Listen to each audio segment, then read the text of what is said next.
ಆಗಿದೆ ಅಂತ ನನಗೆ ಗೊತ್ತಪ್ಪ. ನೀನು ಹೊರಗಡೆ ಇರು, ಹೋಗು. ಕಾಂಚನ, ಮಗುನ್ ಕೊಡಮ್ಮ. ಸಾವಿತ್ರಿ,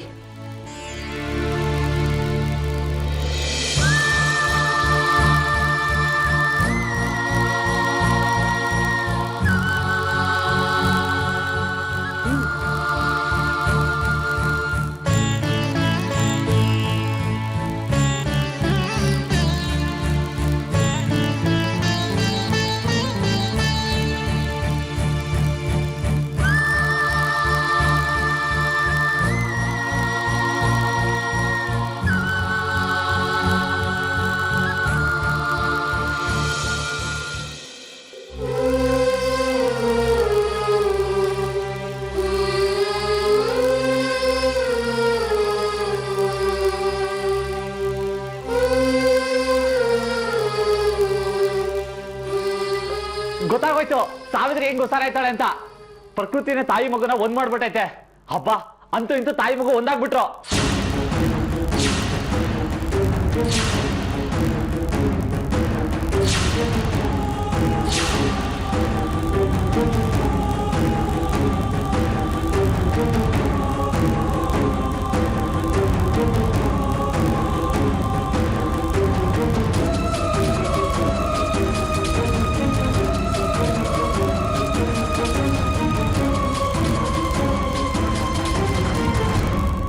ಏನ್ ನಿಮ್ ಮಾತಿನ ಅರ್ಥ? ಪ್ರಕೃತಿನೇ ತಾಯಿ ಮಗುನ ಒಂದ್ ಮಾಡೋದು ಅಂದ್ರೆ ಏನು? ನಾನು ಈ ಮಗುವಿನ ತಾಯಿ. ಏನ್ ನಿಮ್ ಮಾತಿನ ಅರ್ಥ? ಕಾಂಚನ, ಏನು ಇಲ್ಲಮ್ಮ. ಸತ್ಯನ ಬಗ್ಗೆ ನಿಂಗೆ ಗೊತ್ತಲ್ವಾ?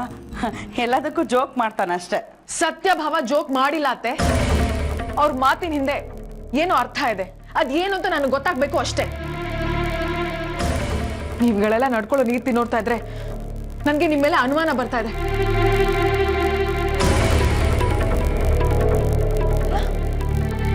ನಾನು ಯಾಕೆ ಫೀಡ್ ಮಾಡಕ್ ಆಗ್ತಾ ಇಲ್ಲ? ನೀವ್ಯಾಕೆ ಸಾವಿತ್ರಿ ಅಕ್ಕನ್ಗೆ ಮಗು ಕೊಡು ಅಂತ ಹೇಳಿದ್ರಿ? ಸತ್ಯಭಾವ ಯಾಕೆ ಏನೇನೋ ಮಾತಾಡ್ತಾ ಇದ್ದಾರೆ? ಇದೆಲ್ಲ ನನ್ಗೆ ಗೊತ್ತಾಗ್ಬೇಕು ಅಷ್ಟೇ. ಅಂಥದ್ದೇನು ಇಲ್ಲ ಕಣೆ. ನೋಡು, ನಿನಗೆ ಯಾಕೆ ಇಷ್ಟೊಂದು ಧಾವಂತ? ಏನೇ ಆದ್ರೂ ಈ ಮಗು ನಿಂದು. ಮತ್ತ್ಯಾಕೆ ಸಾವಿತ್ರಿ ಅಕ್ಕ ನನ್ ಮಗು ಕಂಡ್ರೆ ಅಷ್ಟೊಂದು ಭಾವುಕರ ಆಗ್ತಾರೆ? ಯಾವಾಗ್ಲೂ ಅದ್ರ ಜೊತೆಗೆ ಇರ್ಬೇಕು ಅಂತ ಇಷ್ಟಪಡ್ತಾರೆ. ರಾತ್ರಿ ಹೊತ್ತು ರೂಮ್ ಬಾಗಿಲು ತೆಗೆದು ಮಗುನೇ ನೋಡ್ತಾ ಇರ್ತಾರೆ. ಸಾವಿತ್ರಿ ಅಕ್ಕ ನೋಡಿದ್ರೆ ಹೀಗಾಡ್ತಾರೆ. ಭಾವ ತಾಯಿ ಮಗು ಒಂದಾಯ್ತು ಅಂತ ಹೇಳ್ತಾರೆ. ಏನದ್ರ ಅರ್ಥ? ಅವ್ರ ಮಾತ್ಗೆ ವಿಶೇಷವಾದ ಅರ್ಥ ಏನು ಕಲ್ಪಿಸ್ಕೋಬೇಡ ವಿನುತಾ. ಜೋರಾಗಿ ಕೂಗಾಡ್ಬೇಡ, ಮಗು ಹೆದರುತ್ತೆ. ನನಗೆ ಹೆದರಿಕೆ ಆಗ್ತಾ ಇದೆ. ನೀವೆಲ್ಲ ಸೇರ್ಕೊಂಡು ನನ್ನಿಂದ ನನ್ನ ಮಗುನ ಕಿತ್ಕೊಂಡ್ ಬಿಡ್ತೀರಾ ಅಂತ.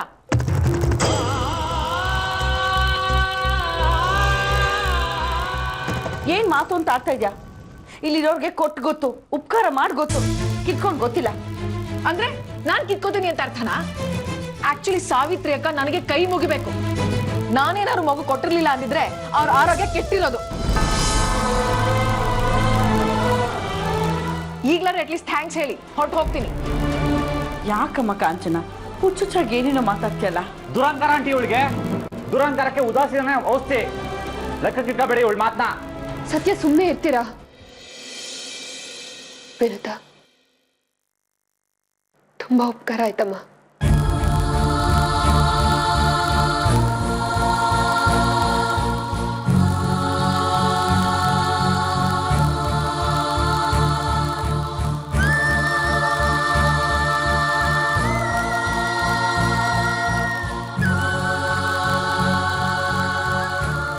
ಹೊರಗಿರಿ. ಅಂತೂ ಇಂತೂ ಈ ಮಗು ನಿನ್ ಕೈಲಿ ಸಿಕ್ತು. ಇನ್ಮ್ಯಾಕೆ ಮಗು ನಿನ್ನ ಹತ್ರನೇ ಇರಲಿ ಅಂತ ಅದ್ಯಾವ್ರ ಹತ್ರ ಬೇಡ್ಕತೀನಿ.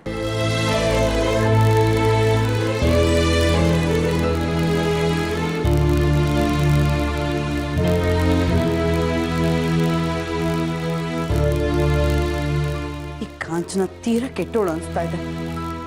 ಹೇಗೆ ಮಾತಾಡ್ತಾಳೆ ನೋಡೋಳು. ಇದನ್ನೆಲ್ಲ ಸಹಿಸ್ಕೊಡೋದಕ್ಕೆ ತುಂಬಾ ಕಷ್ಟ ಆಗುತ್ತೆ Savitri.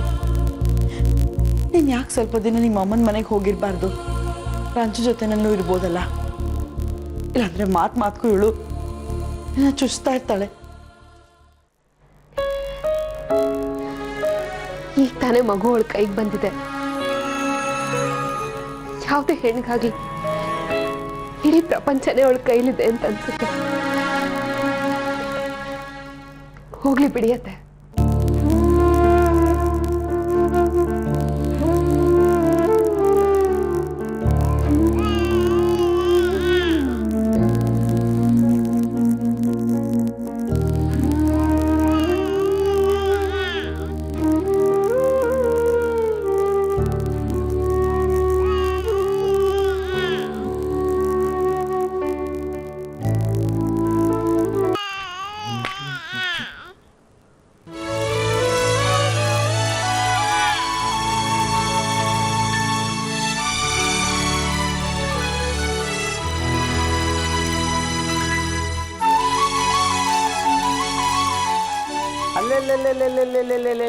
What are you doing?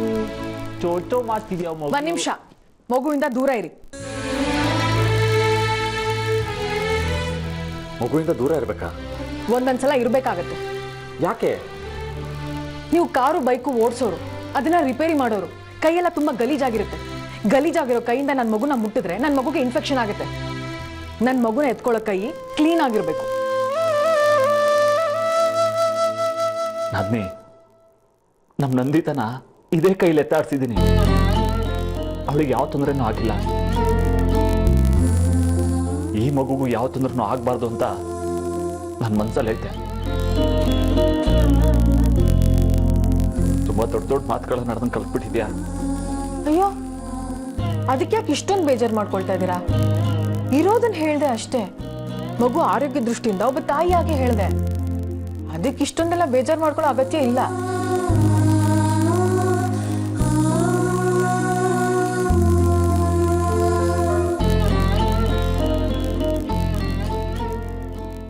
ನಾನಪ್ಪ ಈ ಮಗುಗೆ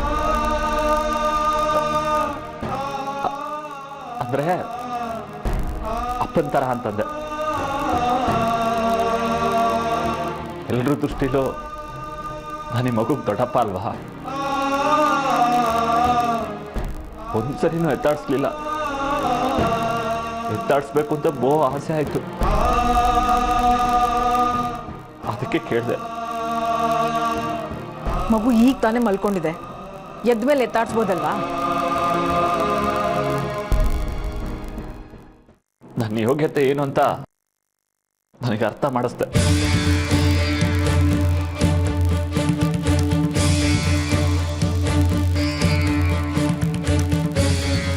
ಏನಾಗಿದೆ ಎಲ್ರಿಗೂ?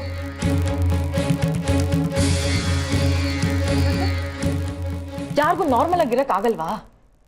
ಯಾಕೆ ಅತಿರೇಕವಾಗಿ ಬಿಹೇವ್ ಮಾಡ್ತಾ ಇದ್ರ? ಅತ್ತೆ ನೋಡಿದ್ರೆ ಹಾಗೆ, ಸಾವಿತ್ರಿ ಅಕ್ಕ ಒಂಥರ, ನೀವು ನೋಡಿದ್ರೆ ಹೀಗೆ. ನೀವೆಲ್ಲರೂ ಹೀಗೆ ಆಡ್ತಾ ಇದ್ರೆ ನನ್ನ ಮಗು ಈ ಮನೇಲಿ ಡಿಸಿಪ್ಲಿನ್ ಆಗಿ ಬೆಳೆಯೋದಾದ್ರೂ ಹೇಗೆ? ಸಾವಿತ್ರಿ ಅಕ್ಕನೋ ತುಂಬಾ ಓವರ್ ಆಗಿ ಬಿಹೇವ್ ಮಾಡ್ತಾರೆ. ಯಾಕೆ ಅಂತ ಗೊತ್ತಿಲ್ಲ. ನಮ್ಗಳ ಬಗ್ಗೆ ಮಾತಾಡ್ತಿದ್ಯಾ ನೀನು? ಬಿದ್ದ ತಕ್ಷಣ ದೇವ್ರು ಕಾಣಲ್ಲ, ಪಕ್ಕದಲ್ಲಿದ್ದವರು ಕೈ ಹಿಡಿದು ಎತ್ತುತ್ತಾರೆ. ಅದನ್ನ ತಿಳ್ಕೊ. ನಿಜ ಗೊತ್ತಾದ್ರೆ ನೀನು ಹಾಕೋ ಚಪ್ಪಲಿ ನಿನಗೆ ಮರ್ಯಾದೆ ಕೊಡಲ್ಲ. ಯಾಕೆ ಭವ ಬಾಯಿ ಬಂದಂಗೆಲ್ಲ ಮಾತಾಡ್ತಾ ಇದ್ದೀರಾ? ಬಾಯಿಗೆ ಬಂದಾಗ ಮಾತಾಡ್ತಿರೋದು ನೀನು. ನಿಜ ಏನು ಅಂತ ನಾನು ತಿಳ್ಕೋಬೇಕು. ಅದು ಗೊತ್ತಾದ್ರೆ ನಿನಗೆ ಹುಚ್ಚಿಡಿಯುತ್ತೆ. ನನಗೆ ಹುಚ್ಚಿಡ್ಸೋ ಪ್ಲಾನು ನಿಮ್ದು. ಈ ವಂಶಕ್ಕೆ ಒಂದೇ ಒಂದು ಮೊಮ್ಮಗು ಇತ್ತು, ಇರೊಬ್ಬರ ಆಸ್ತಿ ಎಲ್ಲ ನಿಮ್ಗೆ ಸೇರುತ್ತೆ ಅನ್ನೋ ಭ್ರಮೇಲಿದ್ರಿ. ನನಗೆ ಮಗು ಆಯ್ತು, ಇರೋ ಆಸ್ತಿ ಎಲ್ಲ ಹರಿದು ಹಂಚ್ ಹೋಗ್ಬಿಟ್ರೆ ನೋವಾಯ್ತಲ್ವ? ಆ ನೋವು ಆ ಸಿಟ್ಟನ್ನೆಲ್ಲ ನನ್ನ ಮೇಲೆ ಹಾಕಿದ್ರಿ ಅಷ್ಟೇ. ದುಡ್ಡು ನೀರಿನ ತರ ಎಲ್ಲಂದ್ರಲ್ಲಿ ಹರಿದಾಡುತ್ತೆ. ಅದ್ರ ಬಗ್ಗೆ ಯೋಚನೆ ಇಲ್ಲ ನಂಗೆ. ಮಂಗನ ಕೈಲಿ ಮಾಣಿಕ್ಯ ಅಂತಾರಲ್ಲ ಹಂಗೆ. ಈ ಮಗುಗೆ ನಿನ್ನಿಂದ ಒಳ್ಳೆ ಭವಿಷ್ಯ ಸಿಗುತ್ತೋ ಇಲ್ವೋ ಅಂತ ನನಗೆ ಆತಂಕ ಆಗ್ತಿದೆ. ನೋಡ್ತಾ ಇರಿ ನನ್ನ ಮಗಳನ್ನ ಹೇಗೆ ಬೆಳೆಸ್ತೀನಿ ಅಂತ. ನಿಮ್ಮ ಮಗಳು ನಂದಿತಾ ಇದ್ದಾಳಲ್ಲ, ಅವಳನ್ನ ಮೀರಿ ಬೆಳೆಸ್ತೀನಿ. ನನ್ನ ಮಗಳು ಎಲ್ಲೇ ಇದ್ರು ಎಲ್ಲೇ ಹೋದ್ರು ನಿಮ್ಮ ಮಗಳಿಗಿಂತ ಒಂದು ಹೆಜ್ಜೆ ಮುಂದೆ ಇರ್ತಾಳೆ. ಎಲ್ಲ ಜನ ಅವಳನ್ನ ಹೊಗಳ್ತಾರೆ, ಹಾಗೆ ಬೆಳೆಸ್ತೀನಿ. ಇವತ್ತು ಆಡ್ಕೊಂಡ್ರಲ್ಲ, ಅದಕ್ಕೆ ತಕ್ಕ ಉತ್ತರನ ಕೊಟ್ಟೇ ಕೊಡ್ತೀನಿ. ನನ್ನ ಮಗುನ ನೀವು ಎತ್ತಾಡ್ಸೋ ಅಗತ್ಯ ಇಲ್ಲ. ಅದರಲ್ಲೂ ನಿಮ್ಮಂಥ ಜನ. ನನ್ನ ಮಗು ಹತ್ರ ಬರಬೇಡಿ ನೀವು.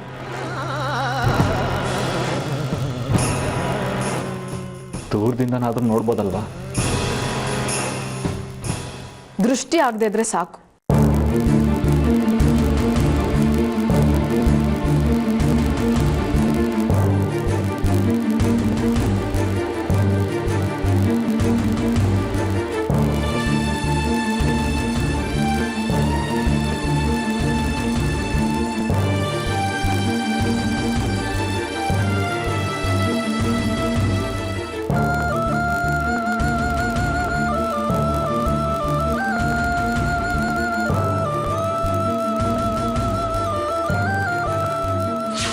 ನೀವು ಕಾರು ಬೈಕು ಓಡಿಸೋರು, ಅದನ್ನ ರಿಪೇರಿ ಮಾಡೋರು, ಕೈಯೆಲ್ಲ ತುಂಬಾ ಗಲೀಜಾಗಿರುತ್ತೆ.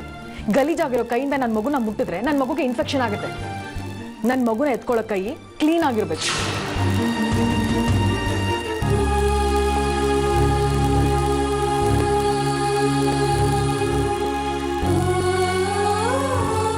ನನ್ ಮಗು ನಾನು ಮುಟ್ಟಿದ್ರೆ ಇನ್ಫೆಕ್ಷನ್ ಆಯ್ತದಂತೆ. ಸ್ಲಮ್ನಲ್ಲಿ ಇದ್ದಾರಲ್ವಾ, ಗಾಡಿ ಬಾಡಿ ಎರಡೂ ಕ್ಲೀನ್ ಆಗಿಲ್ವಂತೆ. ಸಾವಿತ್ರಿಗೆ ಬುದ್ಧಿ ಇಲ್ಲ. ಯಾವ್ರು ಅದಕ್ಕೆ ಯಾರ ಕಣ್ಣೀರು ಕಾಣಿಸ್ಕೊಳಕ್ಕೆ ಇಲ್ಲ. 2 ನಿಮಿಷಕ್ಕೆ ಮರ್ತ್ಕೊಬಿಡ್ತಾರೆ. ಹೆಂಗಂತಾಳೆ ನೋಡಿ, ಅವಳ ಹತ್ರ ಹಿಡ್ದು ಅವಳ ಮಗು ಅಲ್ಲ, ಸಾವಿತ್ರಿ ಹಾಕಿದ್ ಭಿಕ್ಷೆ. ನನ್ ಮಗು ನಾನು ಮುಟ್ಟಂಗಿಲ್ವಂತೆ. ಎಷ್ಟು ಕೊಬ್ಬಿರ್ಬೇಕು ಅವಳ. ಯಾಕೆ ಕಿರ್ಚಾಡ್ತಾ ಇದ್ದೀರಾ? ಬನ್ನಿ ಇಲ್ಲಿ ಕೂತ್ಕೊಳ್ಳಿ. ಏನಾಗ್ತದೆ ನಿಮ್ಗೆ? ಹೋಗಿ ರಸ್ತೆಯಲ್ಲಿ ನಿಂತ್ಕೊಂಡು ಕಿರ್ಚಾಡಿ. ಊರಿಗೆಲ್ಲ ಕೇಳಿಸುವ ಕಿರ್ಚಾಡ್ತಾ ಇದ್ರು. ನನ್ನ ಮಗಳಿಗೆ ನಿಮ್ಮಿಂದಾನೆ ತೊಂದರೆ ಆಗ್ಬಿಡುತ್ತೆ ಅನ್ಸುತ್ತೆ. ಯಾಕೆಲ್ಲ ಸೇರ್ಕೊಳ್ತಾ ಇದ್ದೀರಾ ನನ್ನ ಮಗನ್ನ? ದಯವಿಟ್ಟು ಕೈ ಮುಗಿದು ಕೇಳ್ಕೊಳ್ತಾ ಇದ್ದೀನಿ. ಬಿಡಿ, ಆಯ್ತು. ನಾನು ಈ ಮನೇಲೇ ಇರಕ್ಕಿಲ್ಲ, ಎಲ್ಲಾದ್ರೂ ಹಾಳಾಗಿ ಹೋಗ್ತೀನಿ. ಬದುಕಿರ್ತಾರ ಇದ್ರೆ ಸಾಕ್ಬೇಕಲ್ಲ ಅಂತ ಒಂದ್ ಚಿಂತೆ, ಮಣ್ಣಾಗ ಹೋದ್ರೆ ಕಳ್ಕೊಂಡವಲ್ಲ ಅಂತ ಒಂದ್ ಚಿಂತೆ. ಏನ್ ಮಾಡೋದು? ಸಾವಿತ್ರಿ ಒಳ್ಳೆ, ಅದೇ ದೊಡ್ಡ ಪ್ರಾಬ್ಲಮ್. ಏನಾದ್ರೂ ಮಾಡ್ಕೊಳ್ಳಿ, ನಂಗೇನಂತೆ. ನೋಡಿ, ಕಾಂಚನನ್ಗೆ ನಾನು ಸಮಾಧಾನ ಹೇಳ್ತೀನಿ. ಒಂದು ಮಾತು ಹೇಳ್ತೀನಿ ಕೇಳಿ. ಅದು ಸರಿ ಅಂತಿರೋ ತಪ್ಪು ಅಂತ ಒಪ್ಕೊಳ್ತಿರೋ ನನಗೆ ಗೊತ್ತಿಲ್ಲ. ಸಮಸ್ಯೆಗಳ ಮೂಲ ಇರೋದು ನಮ್ಮಲ್ಲಿ. ಕಾಂಚನನ ಭಾವಕ್ಕೆ ಅದು ಅವಳ ಮಗು, ಅವಳ ಮಗು, ಅವಳ ಕನಸು, ಅವಳ ಜೀವನ ಅನ್ಕೊಂಡಾರೆ. ಆದ್ರೆ ಇದಕ್ಕೆಲ್ಲ ಕಾರಣ ಯಾರು? ನಾವು. ಅರ್ಥ ಮಾಡ್ಕೊಳ್ಳಿ. ನನ್ನ ಮಗಳು ಒಳ್ಳೆತನದಿಂದ ಅವಳು ತಾಯ್ತನದ ಪಟ್ಟ ಕಟ್ಕೊಂಡಿದ್ದಾಳೆ. ಸಹಜವಾದ ಅವಳು ಬದುಕಿನ ರೀತಿನಲ್ಲ, ಅವಳು ಸಂಸಾರದಿಂದ ಅಲ್ಲ, ಅವಳು ಹೆಂಡತಿಯಿಂದ ಅಲ್ಲ. ಹೌದು ಅಲ್ವೋ? ಈ ವಾಸ್ತವನ ನೀವು ಅರ್ಥ ಮಾಡ್ಕೊಂಡ್ರೆ ಎಲ್ಲ ಸಮಸ್ಯೆನೂ ಪರಿಹಾರ ಆಗುತ್ತೆ. ಸುಮ್ಮನೆ ಹಾರಾಡೋದ್ರಿಂದ ಕೂಗಾಡೋದ್ರಿಂದ ಯಾವ ಲಾಭನೂ ಇಲ್ಲ, ಯಾರಿಗೂ ಪ್ರಯೋಜನವೂ ಇಲ್ಲ. ಎಲ್ಲ ಅರ್ಥ ಆಯ್ತದೆ. ಆ ಮಗು ನನ್ನನ್ನು ಅಪ್ಪ ಅಂತ ಕರೆದಿಲ್ಲ ಅಷ್ಟೇ. ಅದ್ರ ಕಣ್ಣು, ಸಣ್ಣ ನಗು, ಆ ಪುಟ್ಟ ಬೆರಳು ನನ್ನನ್ನು ಕಂಡಾಗೆಲ್ಲ ಕರೀತದೆ. ಆಗ್ಲೇ ನಾನು ಅದರ ಅಪ್ಪ, ಅದನ್ನ ಎತ್ಕೋಬೇಕು. ಆತನ ರಕ್ತ, ಸಾವಿತ್ರಿ ತದ್ರೂಪ ಅನ್ನೋ ಪ್ರಜ್ಞೆ ಜೀವಂತವಾಗೋದು. ಕಾಂಚನ ಆ ಮಗು ಒಳ್ಳೆ ರೀತಿಲಿ ಬೆಳ್ಸಕ್ಕಿಲ್ಲ ಅವಳು.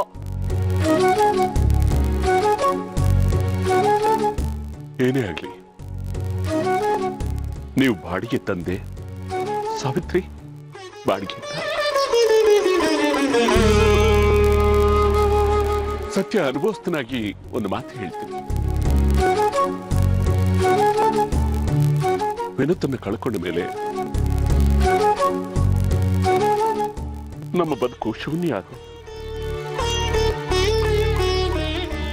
ಸಾವಿತ್ರಿ ನೋಡ್ತಾ ನೋಡ್ತಾ ರಂಜು ಜೊತೆ ಇರ್ತಾ ಆ ಶೂನ್ಯಕ್ಕೆ ಬಣ್ಣ ತುಂಬೋದನ್ನು ಕಲ್ತ್ಕೊಂಡೆ.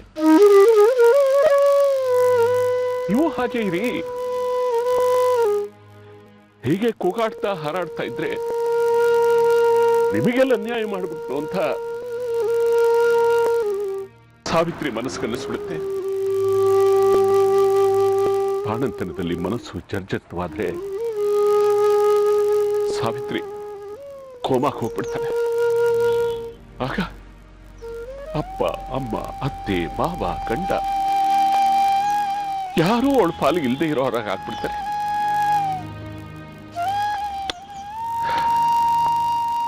ನಿಮ್ಮ ಮನಸ್ಸು ನನಗೆ ಅರ್ಥ ಆಗುತ್ತೆ ಬಿಡಿ. ಎಷ್ಟು ಲಭ್ಯನೋ ಅಷ್ಟೇ ಲಭ್ಯ. ಅರ್ಥ ಮಾಡ್ಕೊಳ್ಳಿ. ತೊಂದರೆ ದೇಹಕ್ಕಾದ್ರೆ ಪರಿಹಾರ ಇದೆ, ಮನಸ್ಸಿಗಾದ್ರೆ ಪರಿಹಾರ ಇಲ್ಲ. ತೊಂದರೆ ದೇಹಕ್ಕಾದ್ರೆ ಪರಿಹಾರ ಇದೆ, ಮನಸ್ಸಿಗಾದ್ರೆ ಪರಿಹಾರ ಇಲ್ಲ. ಪದ್ಮಂಗೆ ಆ ವಿಷಯನ ತಿಳಿಸ್ದೆ ನಾನು ಯಾಕೆ ಇಲ್ಲಿದ್ದೀನಿ? ಸಾವಿತ್ರಿಗೋಸ್ಕರ, ನನ್ನ ಮಗಳಿಗೋಸ್ಕರ. ಒಂದು ವಿಷಯ ಹೇಳ, ತಪ್ಪು ತಿಳ್ಕೊಬೇಡಿ. ನೀವೊಂಥರ ಸ್ವಾರ್ಥಿ. ನೀವು ನಿಮ್ಗಾದ ನೋವನ್ನು ಮಾತ್ರ ನೀವು ಪರಿಗಣಿಸ್ತೀರ ಅಷ್ಟೇ. ಪಾಪ ಸಾವಿತ್ರಿ ತನ್ನ ಕರಡು ಬಳ್ಳಿನೇ ಕಿತ್ತುಕೊಟ್ಲಲ್ಲ, ಅವಳ ಬಗ್ಗೆ ಇಲ್ಲ ಯಾರಿಗೂ ಯೋಚನೆ. ದುರಂತನ ಆಯ್ಕೆಯಾಗಿದ್ದಾಳೆ ನನ್ನ ಮಕ್ಕಳು, ದುರಂತನ ಆಯ್ಕೆಯಾಗಿದ್ದಾಳೆ. ಎಂತ ವಿಪರ್ಯಾಸ ನೋಡಿ. ತಂದೆ ಅಳಿಯನಿಗೆ ಬುದ್ಧಿ ಹೇಳದ್ದು. ನೀವು ನಾಳೆಯಿಂದ ಕೆಲಸಕ್ಕೆ ಹೋಗಿ, ಮನೇಲಿರ್ಬೇಡಿ.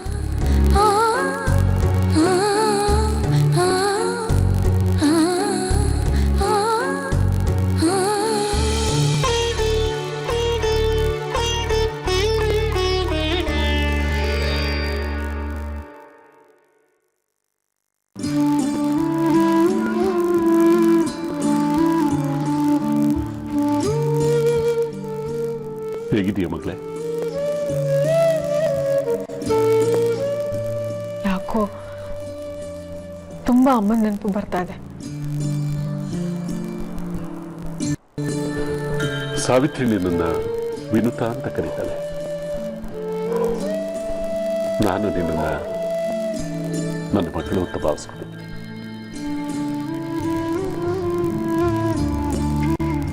ಒಬ್ಬರ ಮೇಲೆ ಇನ್ನೊಬ್ರು ಇಟ್ಟಿರೋ ಭಾವನೆ ಮನಸ್ಸಿಗೆ ಎಷ್ಟು ಸಂತೋಷ ಕೊಡುತ್ತೆ ಅಲ್ವಾ? ಆದ್ರೆ ಸಾವಿತ್ರಿನೇ ಸಂತೋಷವಾಗಿಲ್ವೇ? ಸತ್ಯನೂ ಅಷ್ಟೇ. ಅದಕ್ಕೆ ಕಾರಣ ನೀನು ಅಂತಾದ್ರೆ ನಿನಗೆ ಬೇಸರ, ಕೋಪ, ಕಣ್ಣೀರು. ಹೇಳಬೇಕಾದನ್ನ ಹೇಳದೆ ಹೋದ್ರೆ ಆಗ್ಬಾರ್ದಾಗ್ಬಿಡುತ್ತೆ.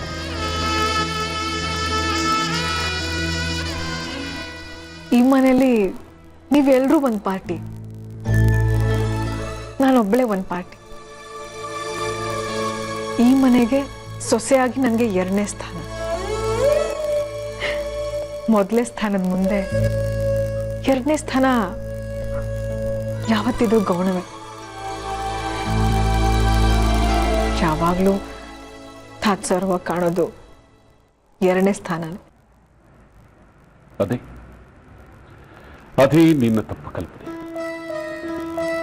ನಾನು ನನ್ನದು ಅನ್ನೋದು ಎಲ್ಲರಲ್ಲೂ ಸಹಜವಾಗಿರುತ್ತೆ.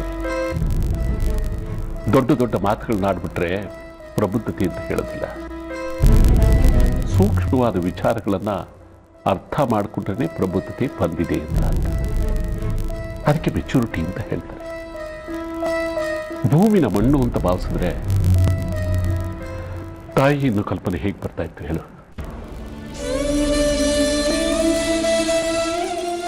ಈ ಮನೆಯಲ್ಲಿ ನನ್ನ ಜೊತೆ ಯಾರೂ ಇಲ್ಲ ಅಂಕಲ್. ಮಗು ಆಗಿದೆ, ಅದನ್ನ ನೋಡಕ್ ನನ್ನ ಗಂಡ ಪ್ರತು ಇನ್ನೂ ಬಂದೇ ಇಲ್ಲ. ನನಗೆ ಹೆಲ್ಪ್ ಮಾಡಕ್ಕೆ ಯಾರೂ ನನ್ನ ಜೊತೆಗಿಲ್ಲ. ನೀನು ನನ್ನನ್ನು ತಪ್ಪಾಗಿ ಭಾವಿಸ್ಬೇಡ. ಸಾವಿತ್ರಿ ಪರವಾಗಿ ಮಾತಾಡೋಕೆ ಬಂದಿದ್ದೀನಿ ಅಂತಾನು ಅನ್ಕೋಬೇಡ. ಮಗು ಹೆತ್ತ ಸಂಭ್ರಮದ ಅಲೆನಲ್ಲಿ ನೀನು ತೇಲಾಡ್ತಾ ಇದೀಯ. ಆದ್ರೆ ಅವಳು ದೇವರಾಟಕ್ಕೆ ಮಗುನ ಬಿಟ್ಟುಕೊಟ್ಟು ಕಣ್ಣೀರಲ್ಲಿ ಕೈ ತೊಳಿತಾ ಇದ್ದಾಳೆ. ಮನುಷ್ಯನ ಸ್ವಭಾವನೇ ಹಾಗೆ. ಸಂತೋಷವಾಗಿದ್ದಾಗ ಯಾರ ಅವಶ್ಯಕತೆನೂ ಇಲ್ಲ, ಯಾರ ಸಹಾಯನೂ ಬೇಕಾಗಿಲ್ಲ. ಅದೇ ನೋವಲ್ಲಿದ್ದಾಗ ಎಲ್ಲರೂ ಜೊತೆಗಿರ್ಬೇಕು ಅನ್ಸುತ್ತೆ. ಕಾಂಚನ, ನಾನು ಸಾವಿತ್ರಿ ರಾಯಭಾರಿಯಾಗಿ ಬಂದಿದ್ದೀನಿ ಅನ್ಕೋಬೇಡ. ನಾನು ಬಂದಿರೋದು ನಿನ್ನ ಪುಟ್ಟ ಮಗು ಇದೆಲ್ಲ ಅದಕ್ಕೋಸ್ಕರ. ದಯವಿಟ್ಟು ನನಗೆ ಹಿಂಸೆ ಕೊಡಬೇಡಿ. ನನ್ನ ಮಗುನ ನನ್ನಿಂದ ಕಿತ್ಕೋಬೇಡಿ.